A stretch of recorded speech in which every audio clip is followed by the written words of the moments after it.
Tuweze kukubali hapa Kiambu ni vita ya siasa. Tunaelewana? Hatutaki mivutano ya siasa.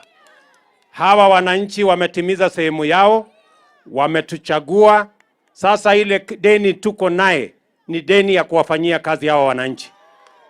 Tujenge soko, tuweke maji, tuweke barabara, tufanye ile kazi ingine, tupange ajira ya hawa vijana, ndio tuweze kupeleka taifa letu la Kenya mbele.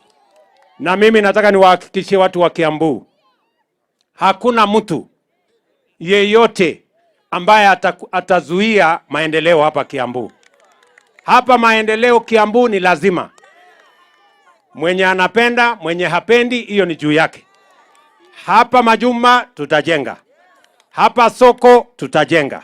Hapa barabara tutajenga. Hiyo kazi yote ingine tutafanya. Kwa sababu nyinyi tayari mulitupatia idhini ya kufanya kazi ya maendeleo katika taifa letu la Kenya. Tunakubaliana jameni?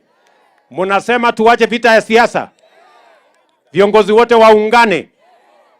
Na mnakubali ya kwamba kiongozi yeyote ambaye atazuia maendeleo hapa Kiambu, naambia yeye mambo yake ni matatu. Sio kama tunaelewana? Mambo ya maendeleo is not negotiable. Development in Kiambu is not negotiable with anybody. Sio kama tunaelewana? Mambo ya maendeleo ni lazima. Hiyo we are not negotiating. Kwa sababu ile manyumba tunajenga ni ajira ya hawa vijana na ni kazi ya watu Kiambu. Nimesema wale wakora wote ambao wako wanazuia hiyo maneno, watu wamegrab mashamba ya umma, hawa watu wote tutawasafirisha. Na regional commissioner, county commissioner, mshughulikie hiyo maneno. Tunataka mambo ya affordable housing. Mimi narudi hapa December in 2 months kuja kuanzisha hiyo kazi.